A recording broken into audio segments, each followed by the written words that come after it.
Hello and welcome to the F1 Word Live, the weekly word. We are back. Yes, it's been a whole week since we last streamed. It's felt like another long one, but so much has happened in Formula One over the last few days, let alone in the last week. We are going to be talking silly season today, so make sure you get your comments in. We'll be coming to you for questions a little bit later on. I'm also going to be joined by 3 guests tonight, including somebody making their F1 Word stream debut. So let's make them feel welcome when I introduce them. Let's get the housekeeping out of the way then, as we always do. If you are new to the channel and enjoy this stream, then do please consider subscribing and feel free, of course, to drop a like on the video as well. You can follow the F1 Word over on social media. All the links to Twitter, Discord and Instagram are all in the description down below as always. And don't forget, you can support the channel through Streamlabs, the super chat here on YouTube. And if you prefer to support the channel a little bit more long term, you can do so over on Patreon. Well, I think the best thing to do right now is get straight into this and say a very good evening to Jonty. Good evening, everyone. Are we all right? Yeah, I'm good. Lots of silly season speculation. We're going to start with some tinfoil hat in a bit as well, mate. So this last few weeks or last few days have been crazy. Yeah, it's been all over the place. There's so many crazy rumours. It's hard to see what's going on. I'm also just trying to get Ellie online as well. So bear with us. Okay, we're having some issues. Yeah, just a little bit. Don't worry. I'll get through it. All right, no worries. Yeah, sorry, just threw me there for a second. And also, very, very quickly, we'll say a very good afternoon and welcome back to Stuart, a.k.a. Chamber. How are you doing, mate? Hello. How's it going today? Sorry, I think I was a bit late on saying hi. You're all right. It's okay. I've already said Distagram, so it's okay. We're doing really well. Yeah, silly season's it's gone a little bit chaotic, hasn't it? It looked like quite a static market, and all of a sudden it's rumour after rumour after rumour. What have you made of it all so far? I've not known a season like this for a long time. I mean, how many seats have we got locked down? 7, maybe 7? Especially in the top seats. And honestly, after Ricardo moved, I don't know what to believe anymore. I know I think it is. It's seven confirmed. That's 13 seats available. I think we know one of those it will fill. We're going to talk about Lance Stroll in a bit. We're pretty confident he'll be moving to Force India. So, yeah, a good move for him, Stuart. Or are you? Because there's quite a few people that don't like this idea of Stroll moving to Force India. It is a little bit.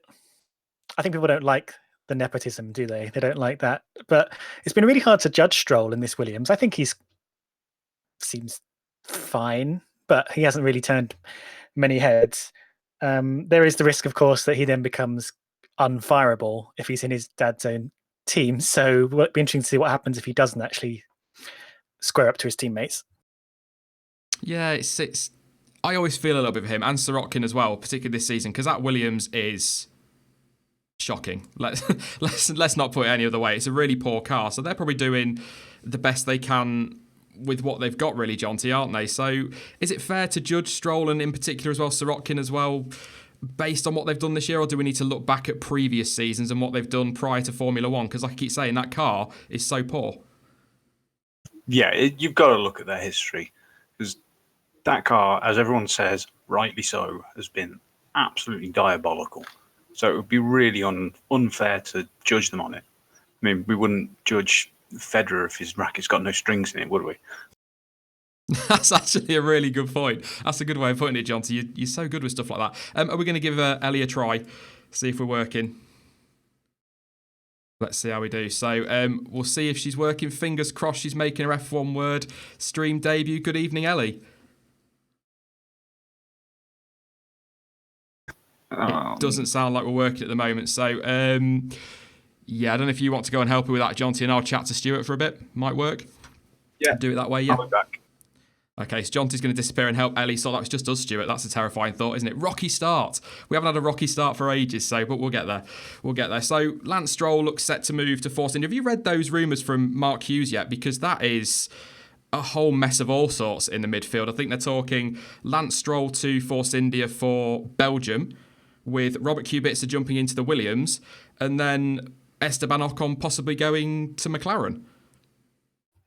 I haven't heard this. I haven't seen this from Mark Hughes. I was sitting here an hour ago putting together where I thought everyone was or was going to be, and I have not heard this at all. But that would be interesting. We have seen for the last couple of years sort of some mid-season shuffle arounds, particularly with Red Bull. I mean, that would be interesting. I don't think it's clear yet what the Force India situation is. We know that Lawrence Stroll has moved in with some investors, but we don't know when he sort of takes control, who's going to be managing the team, what it's going to be called. So, yeah, I mean, I'd be interested to see some shakearounds by Belgium, because you then get to make some judgment calls about 2019. If you see maybe some junior drivers moving up, some midfield drivers moving across, you can sort of get a better idea about what looks good for 2019. But in terms of what's good for the teams, I'm really not sure. It's a real mess. Well, I'll let you in on the full rumour that's been flying around. And for anybody watching that didn't catch the video yesterday, the full rumour is that they want that. Originally back in Hungary, it's going to get very complicated. I hope you can keep up because it's crazy. I still don't quite get it. But back in Hungary, apparently Esteban Ocon was offered to McLaren because Toto Wolff had preempted that Force India were going to get bought out by Lawrence Stroll and that Lance Stroll would move. But then it looked as though Ocon was going to go to Renault, so they sort of moved away from McLaren and tried to convince them to take Sainz early, but then Ricciardo scuppered all of that when he threw his hand grenade into the driver market, and then they tried to get Ocon back at McLaren, so it's all just all over the place. It's chaos, and it does appear as though it's all going to hinge on what Force India decide to do, but I'm a fan of Ocon. I think he's a very good young talent, but I can't help but feel that he might be, if we're not careful, heading the same way as, say, Pascal Wehrlein, for example. I'm not saying that Wehrlein's as good as Ocon, but Wehrlein kind of got caught in this no man's land situation like Esteban has, and I'm a little bit worried for his future. Yeah, I agree. I mean, Ocon, quite similarly to Wehrlein, actually, is this sort of Mercedes protege, and that's the one thing he's got going for him that might be able to save him for a seat. What is interesting, I'm sure you'll get into this, looking at the field as a whole, is there's a lot of competition for some seats. There's a lot of good drivers who could. I mean, we could fill the driver market today. We could put everyone in a good driver in a reasonable seat. But the way everything fits together, not every driver is eligible for every seat. For example, some young drivers are tied to Mercedes, some have links to McLaren, some sort of are going to be traded so that, I don't know, Haas can put a driver they want into their seat, or Ferrari can bring their junior drivers up. And Toro Rosso tend to stick to this Red Bull Junior program, which has almost nobody in it at the moment. So I think kind of what you were saying is right, in that, Ocon could be left at the wayside because he has no sort of links with anyone who's going to get him into a good seat, because now everyone is trying to move their pieces around and either get their young drivers in a good seat. So Ferrari want to get their young drivers in a good seat so they can have someone to move up in the future. Red Bull are the same, and as are McLaren and Mercedes. And so a lot of people are going to be left out in the wilderness if they're not careful. Yeah, I think McLaren hold quite a key to this, and there's a lot of talk that Ocon might go there. I have to say, if I were to pick a youngish driver lineup at a team like McLaren, the idea of Ocon and Sainz is quite mouth-watering in a weird way. I really like that idea. Yeah, I think so. I think I definitely want to see more of Ocon. I think he's a good driver, and he's one of those people that's just sort of a little bit disappearing into the background, and one of those people who can come and go from F1 without making much of an impact if we're not careful. McLaren, of course, are tied to Lando Norris, and he's certainly going to be looking for somewhere to go pretty soon.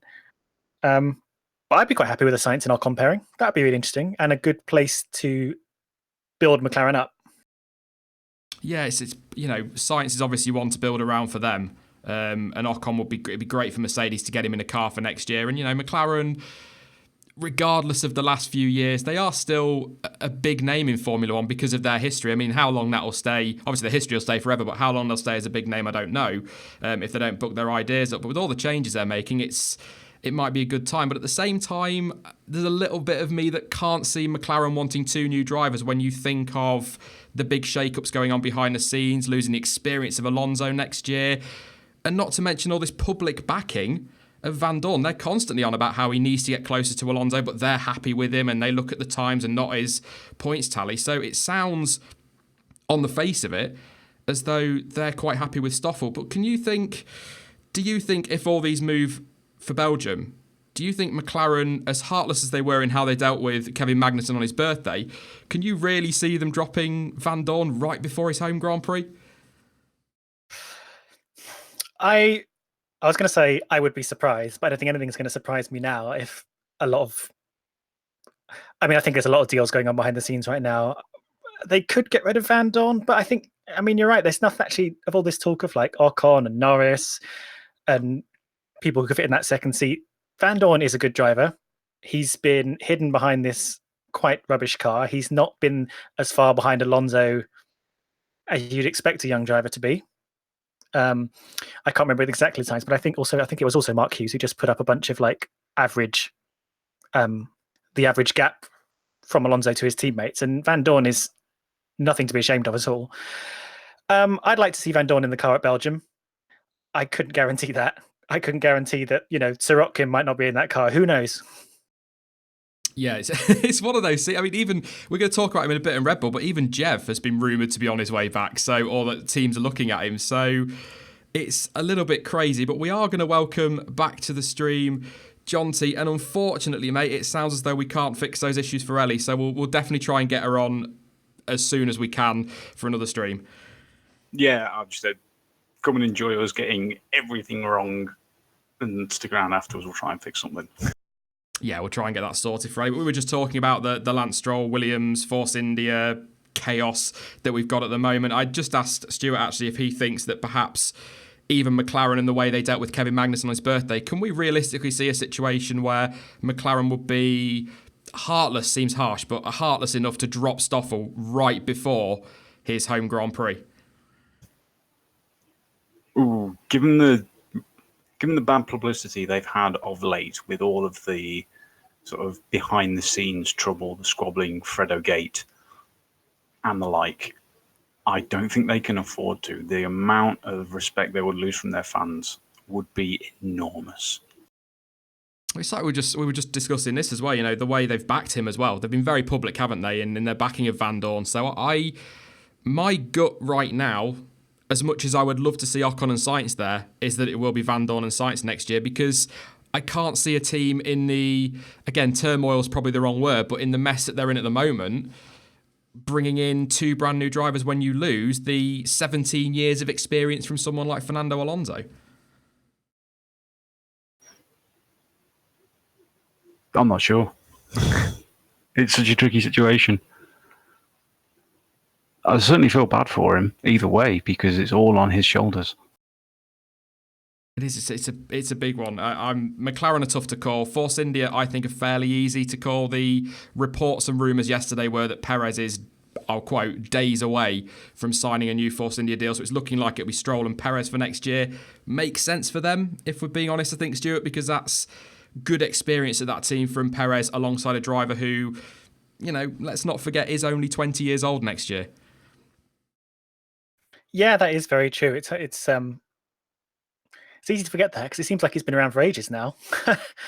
And when I was looking at Force India, there's another driver that whose name keeps popping up, and that's George Russell. And people have got to start asking when does he move up? Where does he slot into? Where would Mercedes like him to sort of fit? But again, amazingly, considering their downturn and their troubles this year, Force India seems to be the place to be. I think there's way more drivers than there are seats in that team. But I think you're right. I think Perez is a solid, very good driver. He's got a lot of Mexican money behind him. I'd see he's the person to have that seat. Yeah, I think it'd be a good call for them. And tinfoil hat on Jonty, the way that the team was saved, Perez effectively, he triggered administration, didn't he? I'm still not convinced that Lawrence Stroll didn't sort of give him an elbow and go, if you can sort this out for us, we'll snap you up next year. Yeah, well, we did kind of mention that. So, was it 3 weeks ago now when that all happened? Something like that. What? Yeah, it must be 3 weeks ago because it was just before Hungary. That was mentioned that it would make sense if Lawrence Stroll was so intent on buying the team, knowing all the stuff that's going around, you would go and have a word and say, look, if you can get this set off, everyone comes out a winner, apart from the original bad guy. So I think it's been the best result for everyone so far. It's just, unfortunately, the drivers that are going to be losing out. Are you fairly sure it'll be Stroll and Perez next year in those Force Canadas or whatever they're going to be called? Next year? Yeah. Definitely. Well, definitely Stroll. I still can't say 100% Perez. I would like him to retain his seat because he has saved the team and has had to look bad in public for quite a while until all the details came out. You know, it really didn't look... It wasn't a pleasant light for him to be seen in by the public until he was able to put out the official statements and all the actual court proceedings came out. You know, so he's taken quite a hit to be able to get through that. Yeah, absolutely. I mean, we'll leave Force India there. We've discussed McLaren a little bit. We'll talk about them a little bit more in a minute because I think that all ties in very nicely to Toro Rosso. But very quickly on Williams, Kubica rumoured, apparently, John T, to be taking that seat off Stroll if the switch happens for Spa. But George Russell and Esteban Ocon, Mercedes Juniors, there's possibly going to be a bigger tie between Williams and Mercedes. Do you think Kubica's the most likely? Or do you think it would be a case of pop him in for one race and then maybe bringing an Ocon or a Russell for Williams? Well, you can say that, but pop him in for one race. It's a back-to-back session. We go Spa straight to Italy. You know, is there the time to mess around with that stuff? It would need to be 2 races at least, so they've got the gap before the race after. So that would be very, very difficult. The only thing that does make me think it's possible is that the FP1 sessions he's had this year, the race afterwards, they seem to have been coming with some upgrades. You know, as if it's from his feedback. I don't know if there is anything in that. It's just how it kind of comes across. But he's not the best option for them. They need someone that's been in a car racing all year. That's a very good point. That is a very good point, actually, yeah. Just going back to what you're saying there, actually, about Belgium and Monza being back-to-back, it had never really crossed my mind, but it's a good point. If we've not heard anything come Tuesday morning at the absolute latest, it's probably going to be Singapore before Stroll or anyone moves, really, isn't it? Yeah, probably at the earliest. Because the amount of stuff that's involved. Because don't forget, we've got everyone on shutdown until, well, the end of today, officially, I think. So they will then have, 2 days to get everything sorted, because by Wednesday, all the trucks are out of the factory and on their way to the track. Yeah, absolutely. I mean, Jonty just said there, Stuart, about the shutdown. I think we've had more news in the last 2 weeks of the summer break than I think we've had all year almost. It feels like that way. So has there really been a summer break? I know, it's been relentless. We haven't been able to get off social media. We haven't had to stop reading the news. It's just, not quite sure what's going to be announced next. The last week's been kind of quiet, but it's been us just sort of waiting for whatever is next going to happen. I would imagine, off the back of that conversation about the back-to-back race, I would imagine there will be some announcements before Belgium. You'd hope, or at least, yes, you're right. If they're going to move some drivers around, it'd be before Belgium, and they've done it before. Although, if you remember last year when Toro Rosso just started throwing drivers at their car randomly, it didn't really start till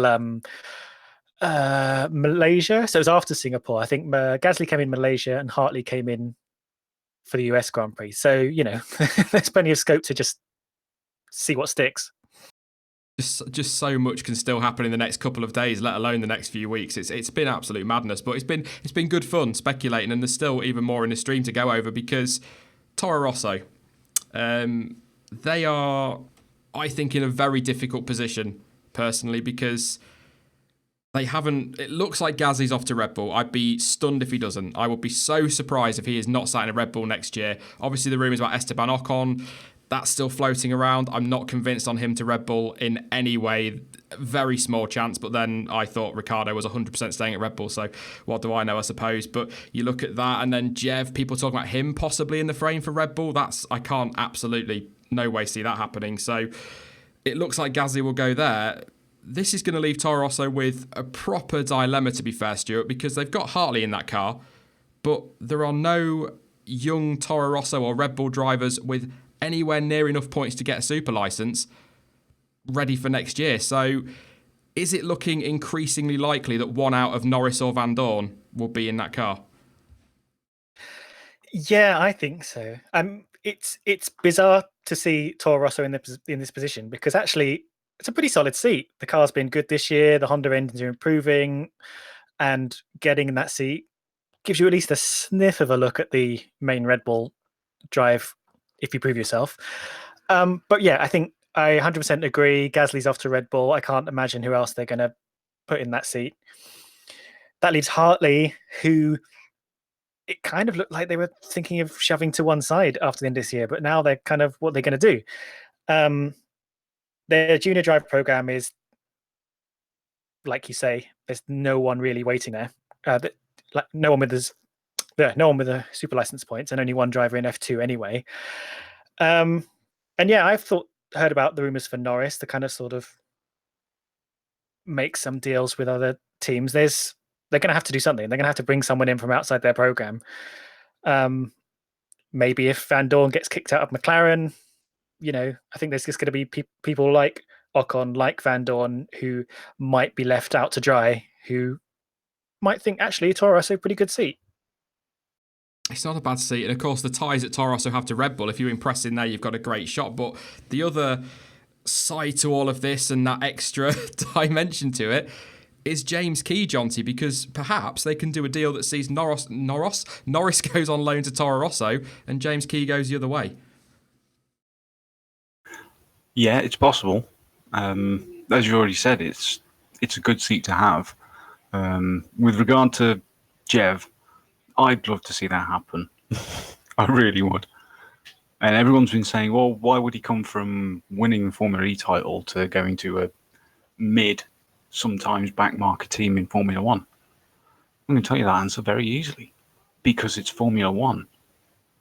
Alonso did a lot of complaining when he was at the back, but that's because it's Alonso who's a double world champion and he had multiple years at Ferrari.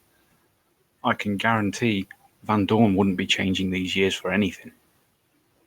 So if the opportunity came up, he would take it. And with James Key deal, and McLaren are just trying anything to get hold of him because he has been a revelation for Toro Rosso since he's been there. Yeah, and they're desperate to get James Key in early, aren't they? Otherwise, they've got to wait something like 9 months to a year. And McLaren could really, with all the changes next year, they could do with him now. So maybe Norris. I mean, if they decide, they might decide come Belgium or after Monza that Hartley's not good enough. They drop him and bring Norris in early and send James Key straight to McLaren. So that could be another twist. But that's just me speculating. That is not a rumour out there. We don't need any more. We really don't need any more rumours. But I think there's a lot behind this James Key thing, to be honest, Johnson. I think that is probably going to be what McLaren say to Toro Rosso. You want Norris, that's fine, but we want James Key. And I've been saying it for a while now. I'm almost certain Norris will be in that Toro Rosso next year, probably alongside Hartley, which I can't believe I'm saying. Yeah, because you've got the departure of Alonso has pretty much saved Hartley's career. I think you mentioned that in a video. And also could well be saving Van Dorn's. Yeah. Would you give Van Dorn another season, John, to see him alongside, say, obviously Carlos Sainz, and see how he does against a driver that isn't Fernando Alonso? Because, Stuart was saying earlier, the times between Alonso and Van Dorn aren't massive. And if you take into account the fact it is Alonso, double world champion, 17 years of experience, you could argue he's even closer. Oh, yeah, very much so. But with the whole thing, if it was me, I'd give Van Dorn on loan to Toro Rosso and get Norris in the McLaren, because they're obviously looking at Norris for the future. And Sainz is a much more experienced driver and proven in some ways. He's had some really good results. And he's got that former link with Renault with regards to the engine, so development will be a little bit easier on that front. I still think Van Dorn's got a shot at that Sauber seat as well, though, if Haas give up on Grosjean and move Leclerc there. because he's got the ties to Frederick Vasseur from the junior Formula days. Yeah, I wasn't sure if you'd covered the Haas things yet with Not Grosjean. yet, no. I'm like the driver market, mate. I'm all over the place with it. It's absolute chaos. But if you were to dare to take a guess now, Stuart, who would you predict, without putting you on the spot, will be in the Toro Rosso next year? See, now that Jonty said that, I think that's a really good shout. I think a loan from McLaren to Toro Rosso could give people the flexibility they need to get drivers in the seats they want them in. Oh God, I wouldn't be surprised if Van Dorn was in there. But I think you're right. If not, they'll try and get Norris. And I think you're right about the James Key thing. Basically, I think Toro Rosso are going to have a cup of tea with McLaren and sort this all out probably quite quickly. Yeah, definitely see James Key at McLaren sooner than probably it previously looked. I think, yeah, I could see Van Dorn there.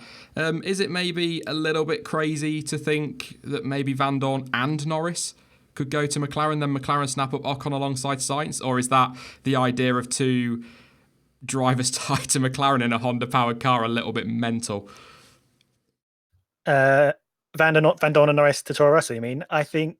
yeah, then you might get Red Bull sort of asking questions about what's going on. No, I think that'd be too much. I feel they might continue with Hartley. It's really Toro Rosso is a really strange beast because I think, as I said previously, it's kind of what are their goals?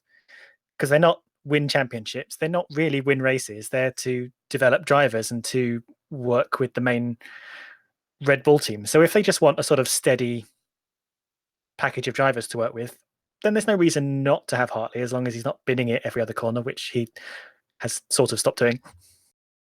It's a positive when you're not doing that. It's definitely a step in the right direction. Go on then, Jonty. What's your prediction for Toro Rosso? I see them keeping Hartley. Is this for next year or for Spa? Whenever. Try both, mate. It could be either. No, next year it's going to be Hartley and Van Dorn. Okay, I'm going to agree on most of those, but one name I want to throw in there is another former Red Bull tied driver. I think Will Buxton tweeted about this the other day as well. Alex Albon. He's a very good driver and he's been pretty solid this year. That's very impressive this year in Formula 2 for a guy that didn't even really have a drive at the start of the season. Could that be a possibility for Red Bull as well? Or not for Red Bull, for Toro Rosso, sorry. Alex Albon's certainly become a force in F2 this year. In the past, he's always been quick, but in the past he was very, very inconsistent. You know, he's been there since it was GP2. Oh, no, he was GP3 then, wasn't he? But he was still very inconsistent. This year, he's always been up there fighting, so there could be something there. More for 2019, I think, than any point this year. Yeah, I'm sort of thinking, Stuart, if they do decide that they don't want to keep Hartley because he's not been good enough in their eyes, so maybe going back like they did with Hartley, going back to somebody with former ties would be a route to keep a Red Bull tied driver within that program.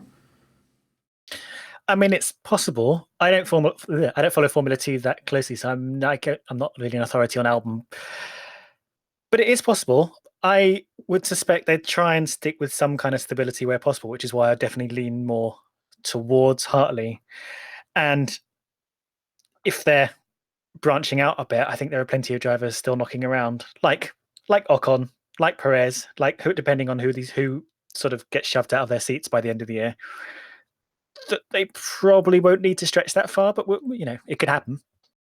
That's a great point, actually. I think we've said it a couple of times now. There's potentially some very promising young drivers and some very good drivers in Formula 1 that could be out of a seat at the end of this year. So Toro Rosso could have quite a few drivers to choose from, so it might be in quite a nice position in that respect. So it's going to be interesting, but I think, I'm pretty sure it's going to be Norris and Hartley next year. I don't know why.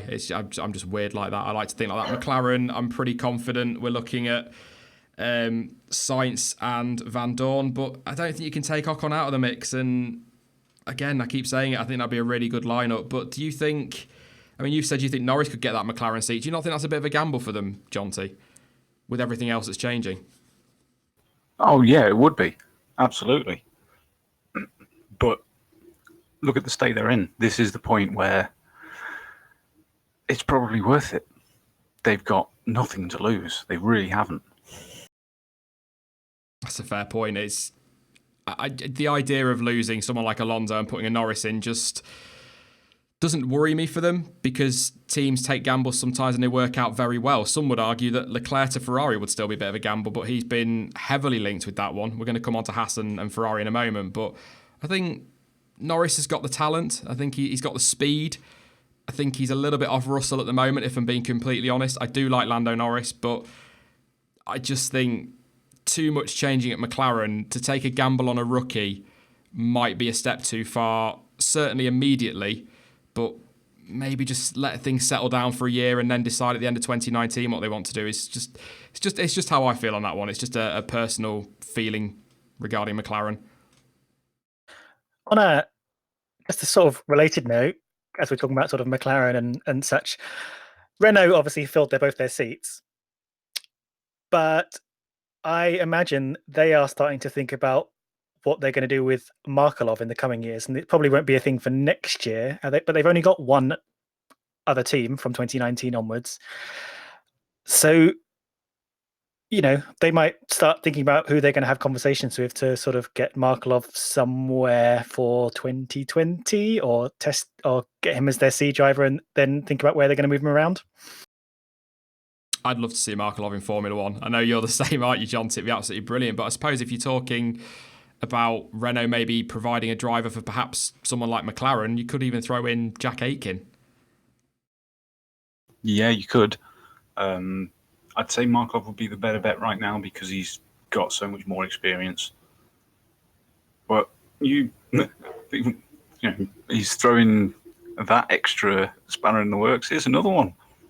What if after the improvements this year, Honda do decide they want to buy out the Toro Rosso team as a works team, and can then turn around and say, yeah, thanks Red Bull, but you don't have any say in our drivers now. We're going to take who we want.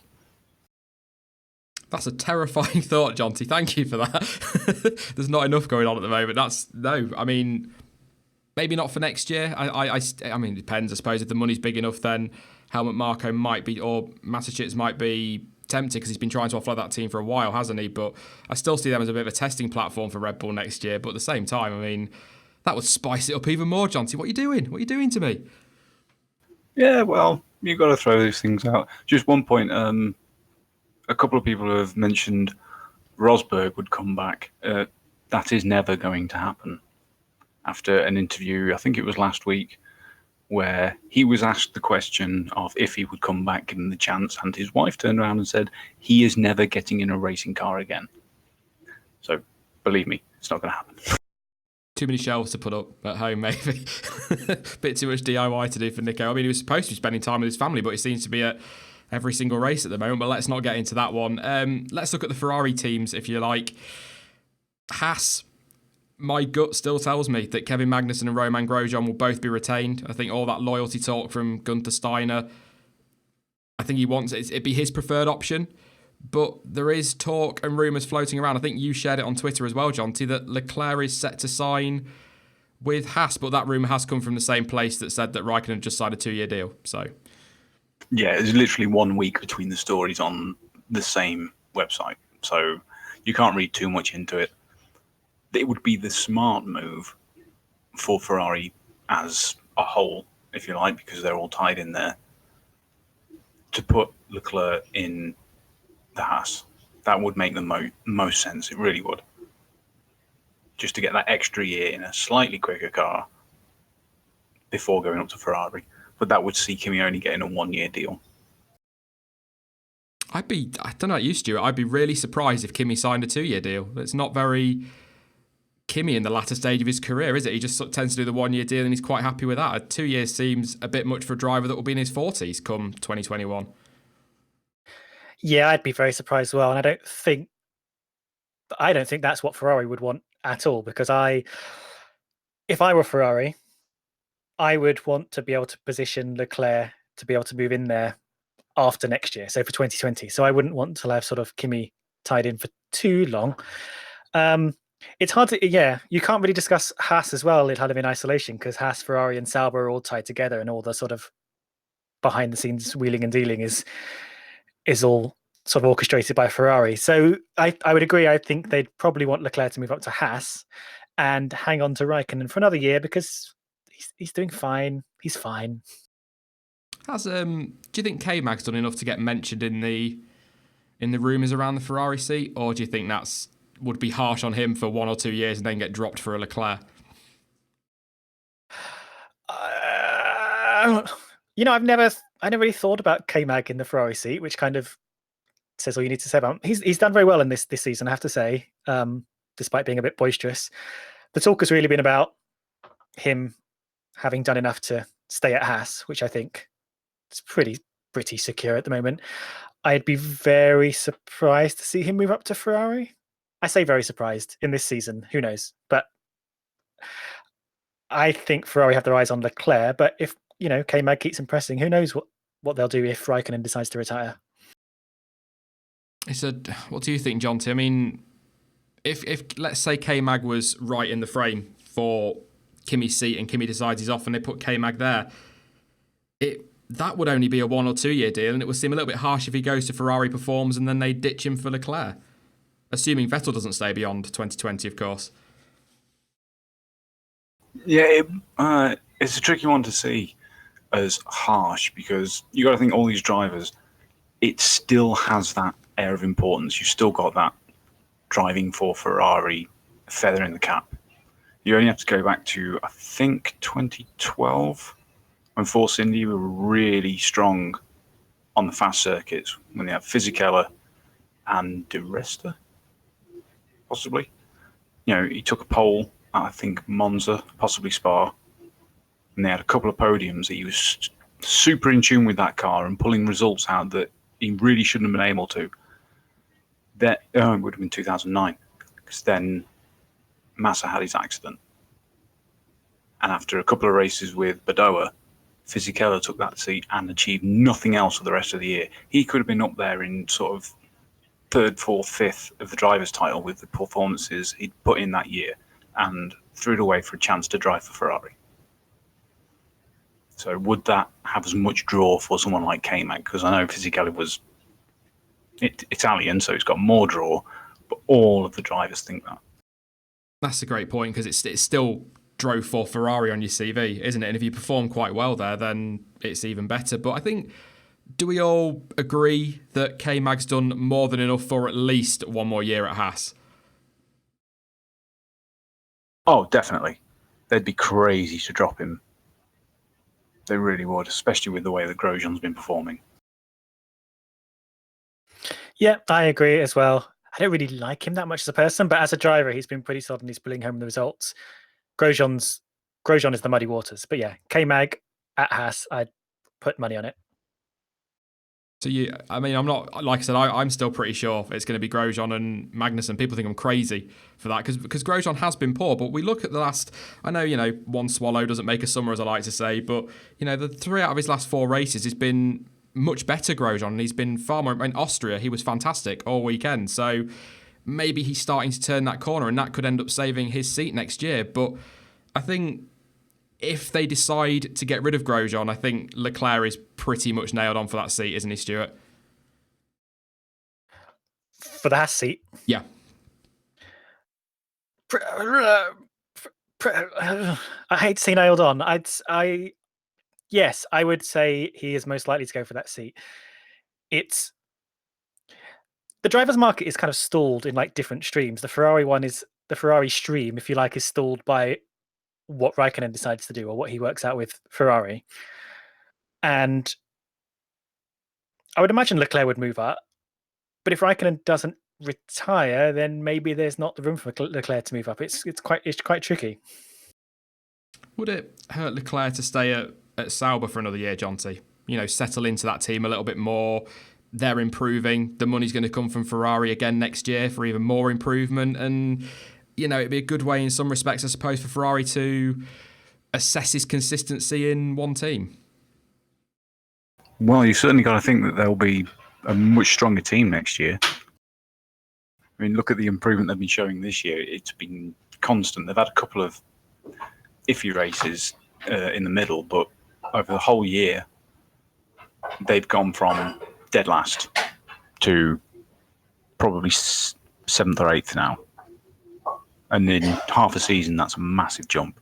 Where could they be by the end of next year? Oh, sorry, by the end of the second half. Yeah. I mean, let's go to Sauber. We might as well talk about Sauber while we're there. Ericsson staying, do we think, Jonty? Because I know they've got the money now from Ferrari, but I still think that whatever money they can get in from a driver like Ericsson, the less they've got to put into the team. So, and he's been all right this year. He's not been bad as Marcus. No, he's been all right. He's certainly been in the best form he's had for a very long time, possibly ever.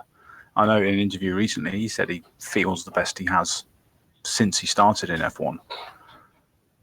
But with that, like you say, with that Ferrari money coming in and the dramatically improved results, that's also going to be more money coming in. So are they going to need Ericsson's money? What's going to give them the best with the improvement in the car if they get a better driver in? Even better results, even more money in the future. Yeah, good point. What about you, Stuart? Do you think Ericsson could well stay next year, or maybe they'll fancy a change at Sauber? He's been there a while now, hasn't he? Quite a while. Yeah, he's been floating around for a while. Like he's in danger of doing the Wehrlein thing, as you put it, of just sort of disappearing because he's not exciting anyone. There's not a lot of chat of hunger for Ericsson. This team wants him. Sauber really want to keep him. I think some of it again comes down to whether Raikkonen stays or goes, because that speaks to the amount of seats there are available. I mean, he's been fine, hasn't he? I think they'd hang on to him if they've got the seats available, or if Leclerc moves on. But I mean, we've got to consider people like Ferrari junior drivers like Giovinazzi, who might want to be looking for a seat at Sauber too. Go on, John, so you can say it. I know what you're going to say, but you can go for it. I'm going to upset quite a lot of people because loads of people keep talking about Giovinazzi. And again, just my opinion, but it's based on what I've seen. He is not good enough and never has been. I knew you were going to say that. I knew you were. But I mean, in terms of the Ferrari ties and who can fill that seat, I mean, Van Dorn possibly because of his links to Vasseur. We've already talked about that. So if McLaren decide not to take him, he could go and replace Ericsson or Leclerc if Leclerc does get bumped up. But assuming Leclerc stays, I don't know. I'm not sold on Giovinazzi, but I think I'd probably rate him a little bit more than maybe you do, Jonty. But I think the fact that I'll put a H on the start there, he has taken part in 2 FP1 sessions very quickly this year. I think that kind of signals to me that Ferrari and Sauber are preparing for if they want to replace Ericsson or if they want to move Leclerc up, and that he would be probably first in line for that seat. Yeah, I mean, he's not terrible. Obviously, he's got the chops to be in there, but I think they've got better options. And obviously, they are trying to keep him involved just in case they haven't got anyone to fall back on. Depending on what happens with Grosjean at Haas, they want to keep all of their options open. But I mean, for people questioning me and comparing him to Gasly, just go, look, in Gasly's second Formula One race, he came 4th. Well, second race this year.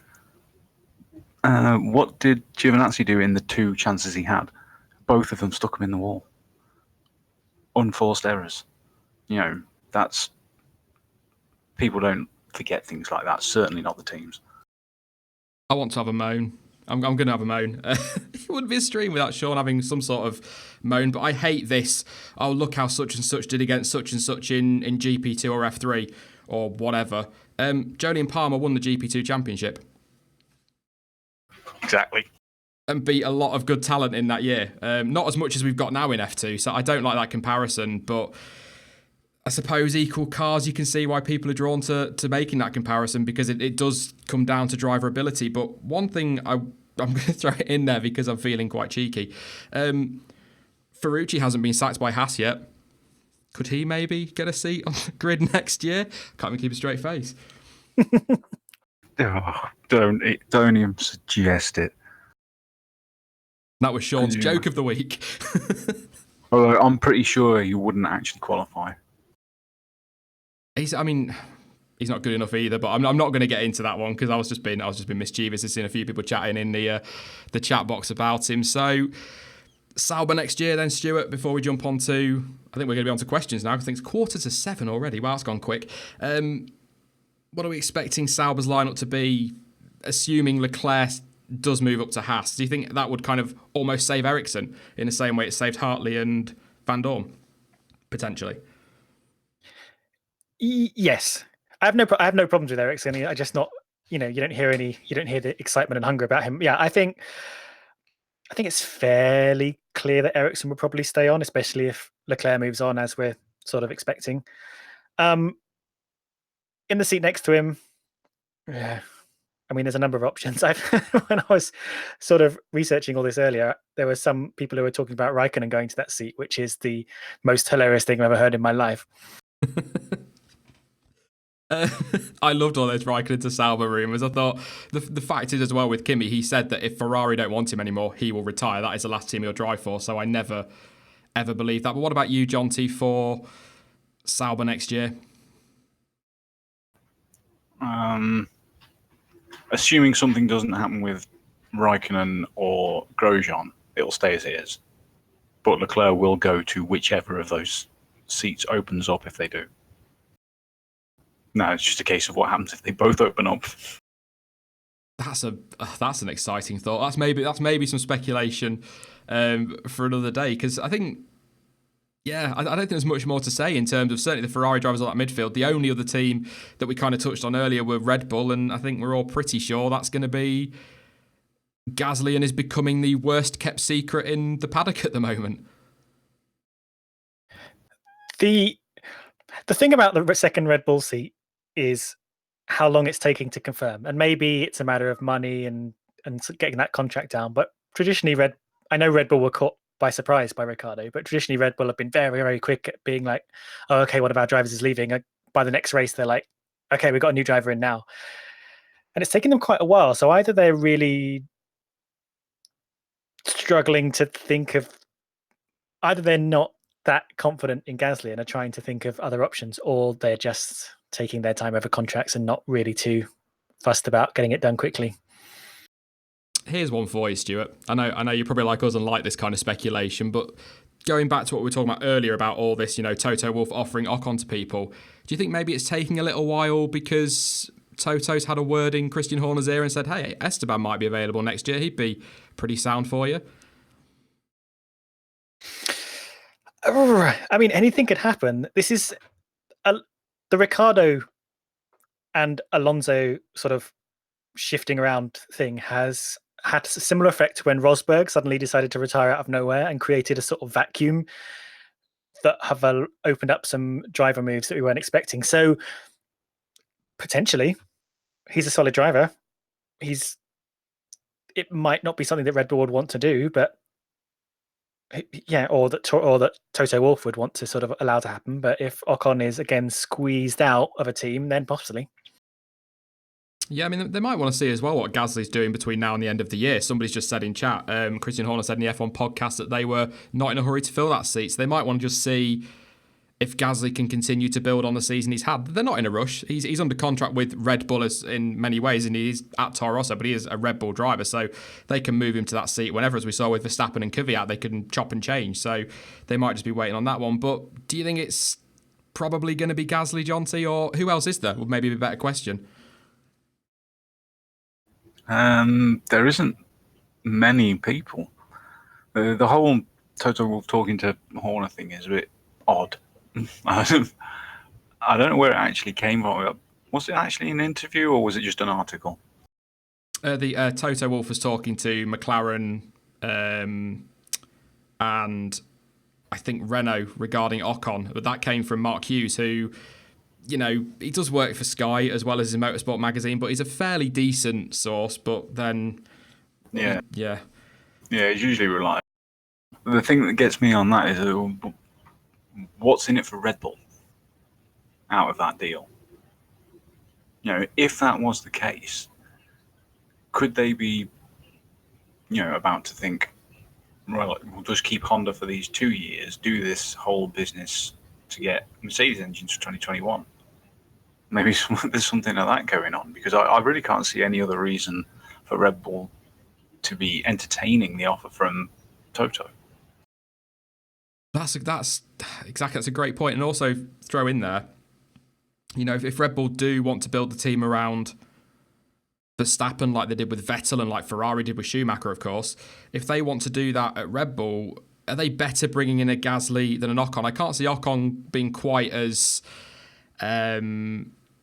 obedient is the wrong word, but I think you know what I'm saying. I don't think he'll be as kind of compliant is probably a better word than, say, Gasly would be. Yeah, that's also the other thing is with the podcast, Horner saying that loads of drivers have been on the phone to him to try and get that second seat.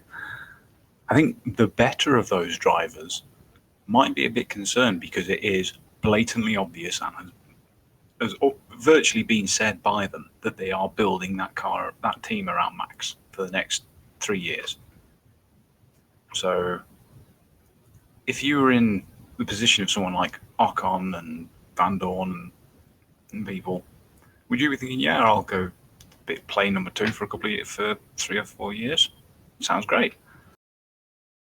I think Ocon any seat would do if Perez is kept on at Force Indy like we're expecting, and I think I'd be gutted if he lost his seat in Formula One. I've been told off for saying stunned and gutted too much, but as I've said to them, if I'm stunned and gutted, I'll say I'm stunned and gutted.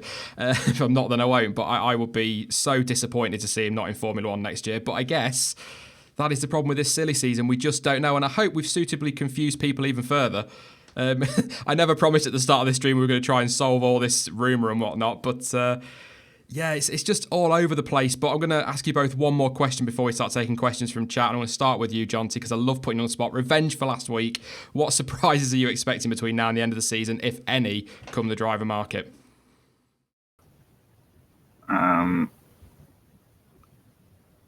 If Vettel wins the title, Hamilton will go ahead and retire anyway. Ooh.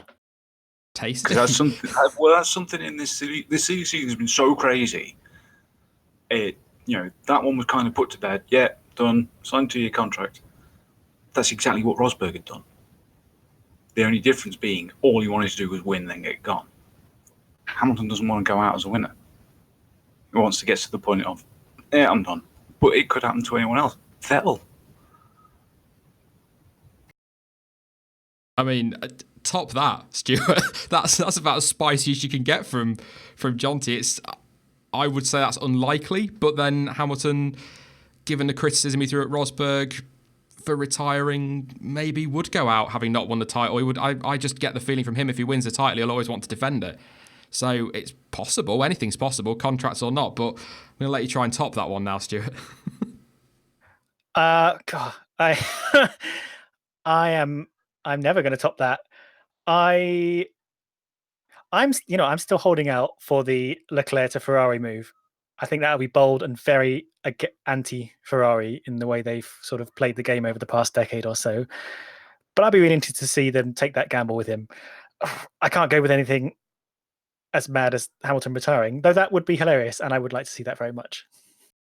Yeah, Leclerc to Ferrari would be brilliant. It would be a good thing as well, without sounding like too morbid, but obviously with Marchionni passing, he backed Leclerc so heavily. It'd be a great way in a way to honour his memory and give Leclerc that shout. We're going to stop on the silly season stuff, and I'm going to take your questions in a moment, and I'll come back to you, Jonty and Stuart, in just a moment. But I need to tell you, before we take some of your questions, some of you will be disappointed that I'm about to say this, but the overwhelming majority will undoubtedly be over the moon. But tomorrow, here on the F1 Word, something is returning.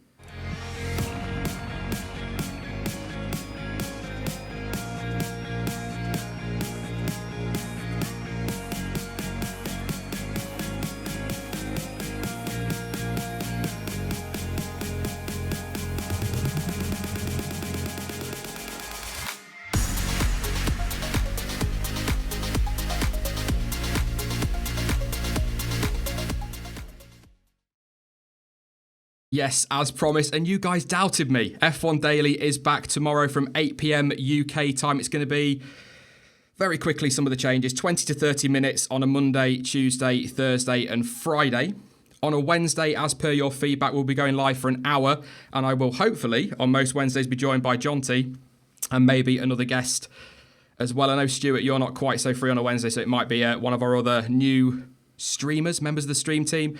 Saturday, there's no guarantee on a stream for family reasons. Obviously, a lot goes on that day in my family, obviously babysitting and boring stuff like that. But yeah, so there's no guarantee stream on that one, but I will try and go live on some Saturdays, and on Sunday it will be usual times for all of our streams. The only thing that changes next week is that next Friday, let you into my life, it's my mother's birthday. I completely forgot, and I'm going to get shot for it.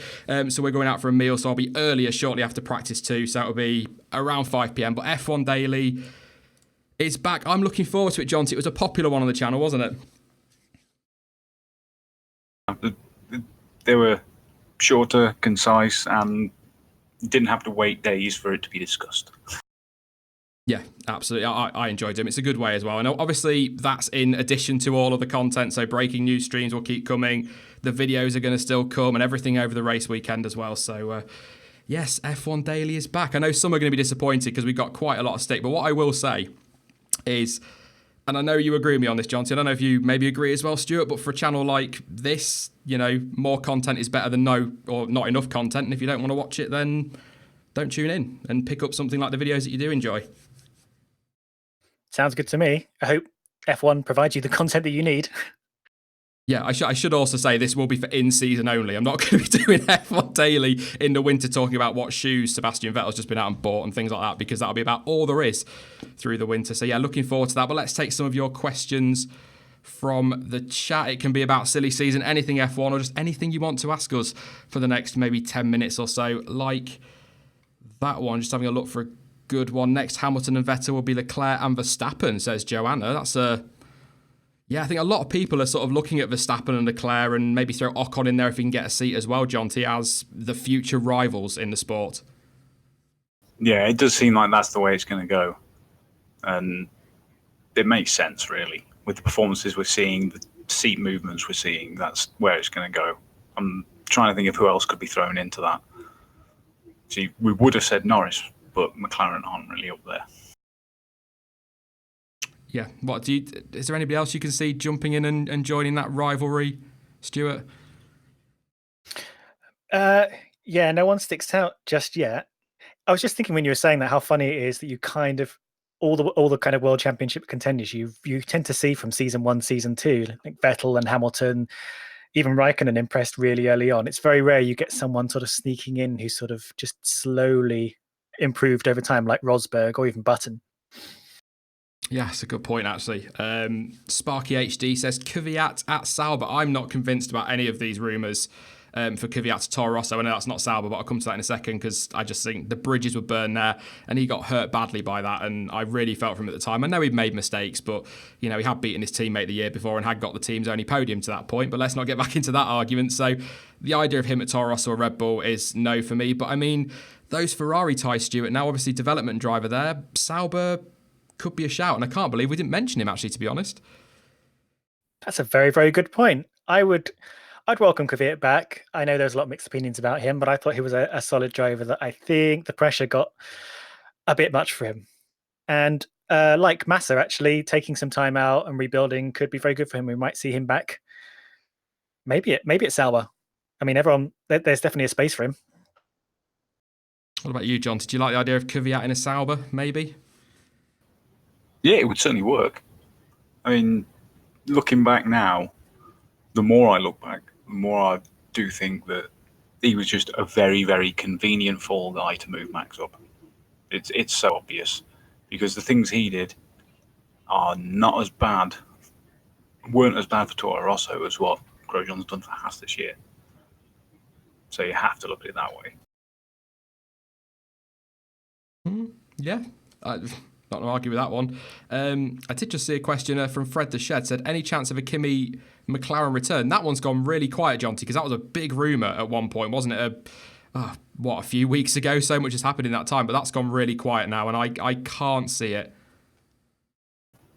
No, Well, as you said earlier on, Kimi's already said that Ferrari's the last team he'll drive for, so it's highly unlikely. But that said, with it all going quiet, perhaps it's deliberately gone quiet. Yeah, it's I don't know. I can't get my head around it, but the idea of Kimi to McLaren as well is a little bit like the Kimi to Sauber. I just don't.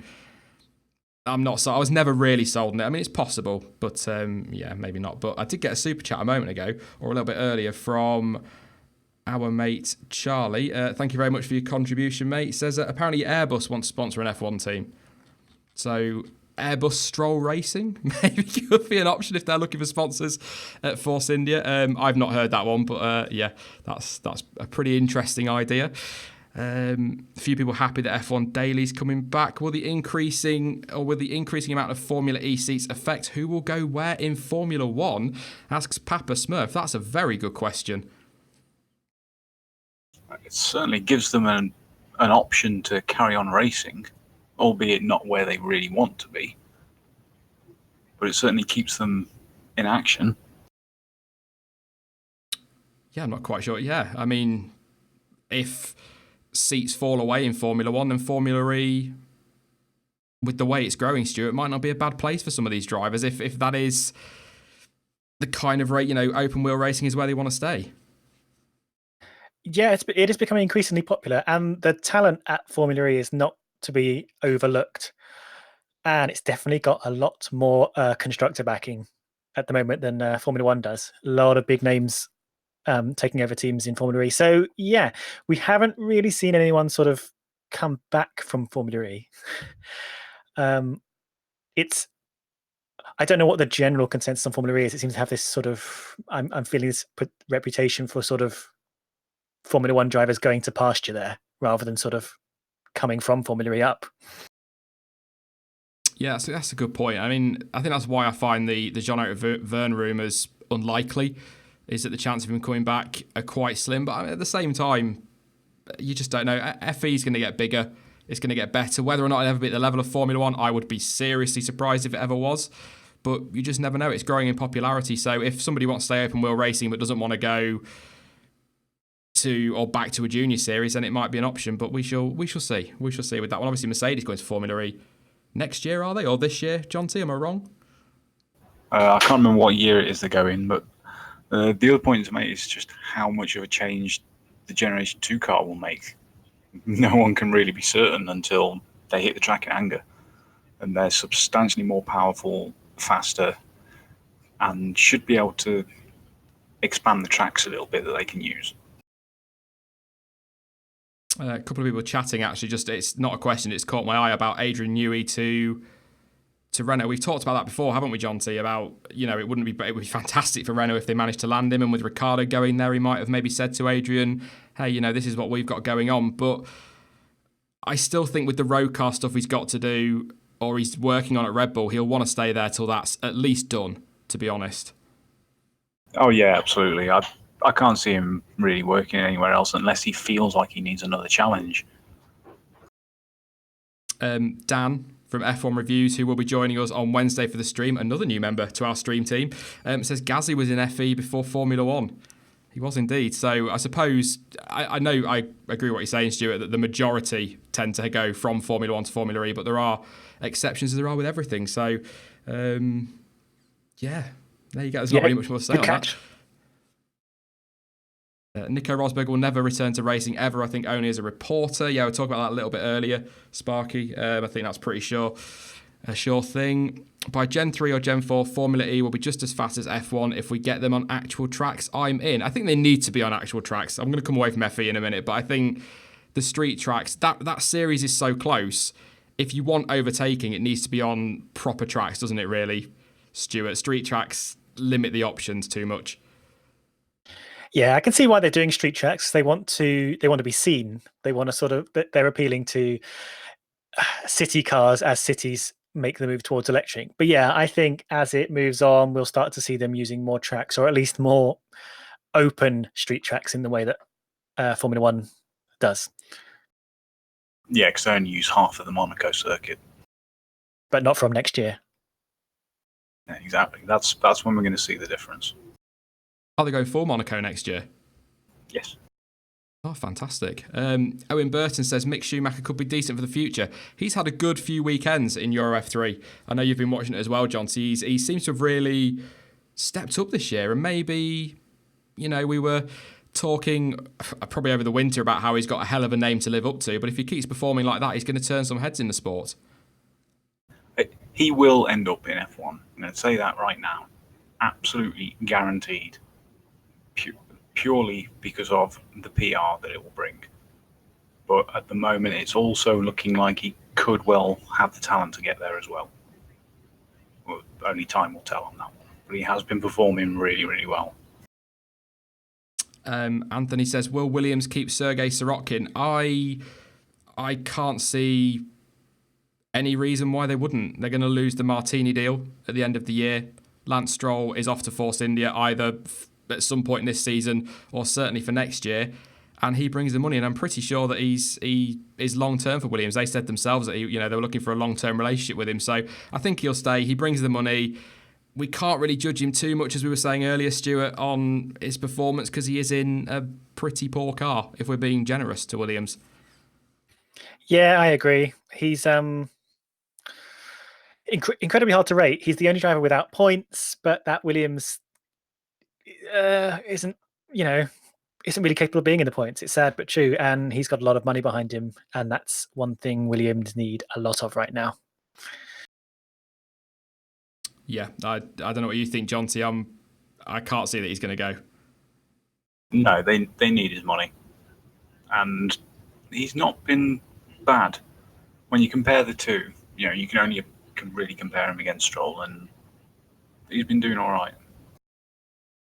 Oh, go on then. Adrian says possible names for Force India. The chat will probably blow up now, but Force Canada has been put forward by some people. I think that sounds awful, but Canadian ties, maybe it'll work out. Stroll Racing, I don't think that's a particularly brilliant name for a racing team, if we're being honest. But thoughts, John, to anything you could think of, or do you think it might come down to them landing a big title sponsor and maybe the team being named after that? Well, a lot of it's going to depend on who the title sponsor ends up being, because even down to the livery is probably going to change with BWT going.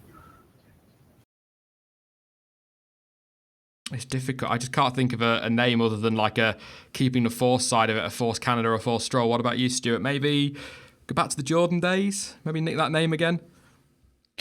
It is an interesting question, isn't it? I think it would be a bad move to name it Stroll Racing if you're going to bring Lance Stroll along. I think it just is a bad image. I didn't realise BWT were on the move with all of this. I'm just trying to look at what Lawrence Stroll was involved in. There's no sort of interesting names that sort of would come forward. Maybe they'll put it to a public vote and it'll end up being called Formula One Face. Formula One Face. What was that one that they were with the tyres? Softy McSoft Face or something like that, wasn't it? That would have been, I could see that happening. Maybe Daddy bought me an F1 team. Maybe Daddy Racing. That's a whole other stream. Let's not get there. Last name Racing. I'm just looking at some of the options coming through. There's some good ones that I am not going to be reading out on stream, but some that are pretty spot on. Stroll Patrol says F1 Fletch. I like that. Stroll Patrol. Yeah. No, I can't. I'm just trying to think what I can imagine Crofty saying. But then there was a time when Force India joined. I thought that was a ridiculous name and it wouldn't fit, but it's stuck quite nicely. So Force One was one that was put forward in the winter, but I think that was too close to F1. So quite a few out there. But I was going to say this. I'm going to go to Deep Dark Fantasy, give him a shout out for this one. What about Brabham? Possibly John T. That was a name that was rumoured to be coming back and maybe a tie-in with Force India. I think they were the team. So maybe? It would be great to see that back, and it'd be great to see the colour back as well. Get it in that proper green, as it should be.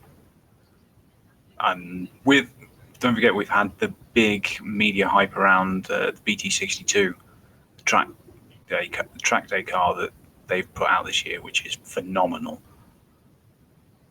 It could actually work. We'd all like to see that.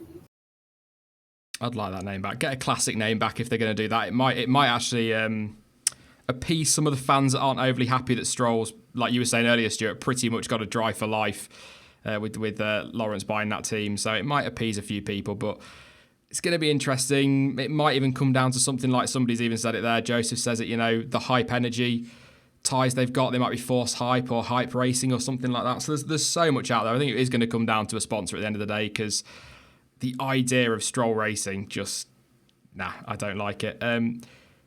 Chain Bear said Benetton could be coming back, says Matthias. I think you mentioned that on Twitter at some point. That was a joke, because the Williams had covered themselves in so many colours that they looked like the 92 Benetton. Yeah, but to be fair, it would be another good name that could be brought back. There's so many names from the past that they could use if they wanted to really keep the fans engaged in it. If you go back far enough, that could be a way for Porsche to come in just as a title sponsor at first, as they work on engines for 2021. There's another tinfoil hat for you. You've got to stop this, John T. Speculations all over the place. You're setting us all off again. Yeah. Hang on, I've got it.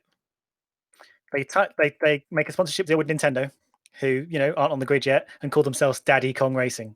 Daddy Kong. That's Racing. Amazing. I knew we'd end up on Nintendo somehow with you on stream, Stuart, but I love that. Daddy Kong Racing. Yeah, I thought you were going to go with Super Mario Racing or something like that. Would be equally as cool, but I like that. I really like that. Bring Brabham back. That's a tongue twister. MasterCard Hype Racing.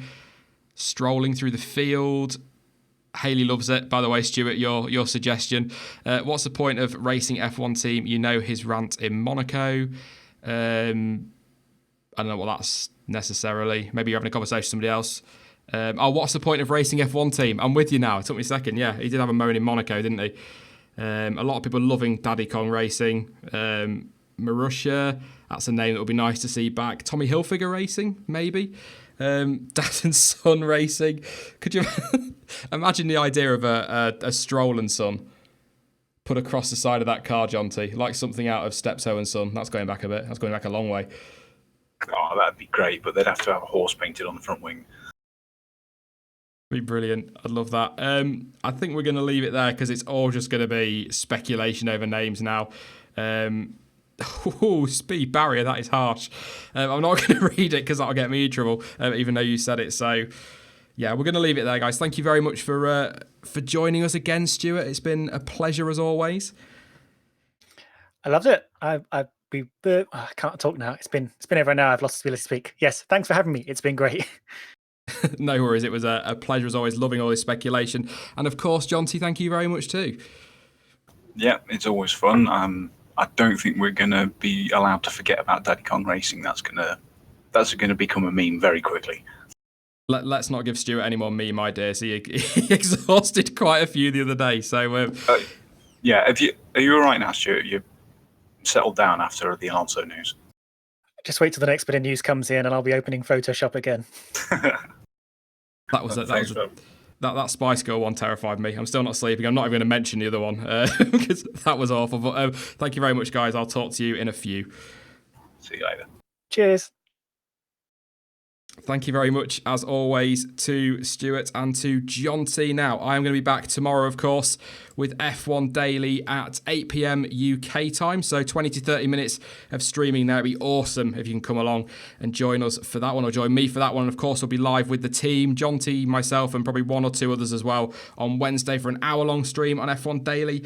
The next video, for those that don't really enjoy the F1 Daily streams, will be Tuesday, and then of course the Belgian Grand Prix preview on Thursday, because we are so close to Formula One. It is back next weekend, and of course we're going to have the qualifying report, the watch-alongs, the race debrief, everything you would expect from the channel. So if you are new, don't forget to hit that subscribe button, and also drop the video a like if you've enjoyed the random, confusing, silly season speculation content that we've had today. Don't forget you can follow me and everybody else here on social media. Links to Twitter, Instagram, Facebook, and to Discord are all in the description down below.